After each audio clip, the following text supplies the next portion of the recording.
ವೀಕ್ಷಕರೇ, ಬೆಂಗಳೂರಿನಲ್ಲಿ ಪಿಜಿಗಳು ಸಿಕ್ಕಾಪಟ್ಟೆ ಇದ್ದಾವೆ. ಪಿಜಿಗಳಲ್ಲಿ ವಾಸ ಮಾಡೋರು ಯಾರು ಅಂತ ಅಂದರೆ ಸಾಕಷ್ಟು ಜನ ಬೇರೆ ಬೇರೆ ಕಡೆಯಿಂದ ಬಂದಂಥ ಜನ, ಇಲ್ಲಿ ಕೆಲಸಕ್ಕಂತ ಬಂದಂಥವರು, ಜೊತೆಗೆ ವಿದ್ಯಾಭ್ಯಾಸಕ್ಕೆ ಅಂತ ಬಂದಂಥವರು ಸಾಕಷ್ಟು ಜನ ಅಲ್ಲಿ ಪಿಜಿಗಳಲ್ಲಿ ವಾಸ ಮಾಡ್ಕೊಂಡಿರ್ತಾರೆ.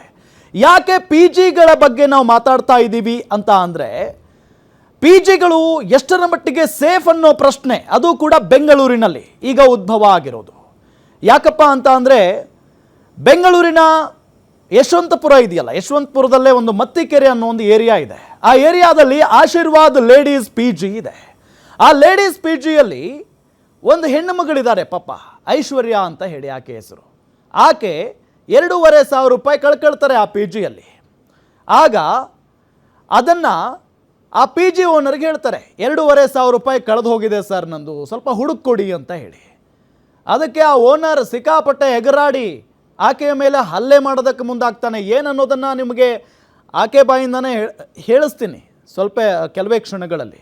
ಆದರೆ ಅದಕ್ಕಿಂತ ಮುಂಚೆ ಏನಾಗಿದೆ ಅನ್ನೋದನ್ನು ನಿಮ್ಗೆ ಹೇಳ್ತಾ ಹೋಗ್ತೀನಿ. ಸೊ 2,500 ರೂಪಾಯಿ ಕಳೆದು ಹೋಗಿದೆ, ಹುಡುಕ್ ಕೊಡಿ ಅಂತ ಅಂದಾಗ ಆ ಹೆಣ್ಣು ಮಗಳ ಮೇಲೆ ಆ ಓನರ್ ಇಬ್ರಾಹಿಂ, ಆತನ ಹೆಸರು ಇಬ್ರಾಹಿಂ, ಆಶೀರ್ವಾದ್ ಲೇಡೀಸ್ ಪಿ ಜಿಯ ಓನರ್ ಇಬ್ರಾಹಿಂ ಕೈ ಮಾಡೋದಕ್ಕೆ ಮುಂದಾಗ್ತಾನೆ. ನಿನಗೆ ಈ ಪಿ ಜಿ ಸೇಫ್ ಅಲ್ಲ ಅಂತ ಅನಿಸಿದ್ರೆ ಈಗಲೇ ಖಾಲಿ ಮಾಡು, ಈಗಲೇ ಹೋಗು ಅಂತ ಹೇಳಿ ಆಕೆಯನ್ನು ಬಲವಂತವಾಗಿ ಹೊರಗೆ ಹಾಕೋದಕ್ಕೆ ಟ್ರೈ ಮಾಡ್ತಾನೆ. ಅದಾದ ನಂತರ ಆಕೆ ಪೊಲೀಸ್ ಸ್ಟೇಷನ್ಗೆ ಹೋಗಿ ಕಂಪ್ಲೇಂಟ್ ಕೊಡೋದಕ್ಕೆ ಹೋದರೆ ಈ ಪೊಲೀಸ್ನವ್ರ ಬಗ್ಗೆ ಹೇಳಬೇಕು ಅಂತ ಅಂದ್ರೇ ಅಸಹ್ಯ ಬರ್ತಾ ಇದೆ. ಅಷ್ಟು ಕೆಟ್ಟದಾಗಿ ಆ ಹೆಣ್ಣು ಮಗಳ ಜೊತೆಗೆ ಪೊಲೀಸ್ನವ್ರು ನಡ್ಕೊಳ್ತಾರೆ. ಆ ಪಿ ಜಿ ಓನರ್ ತಲೆ ಮರೆಸ್ಕೊಳ್ತಾನೆ.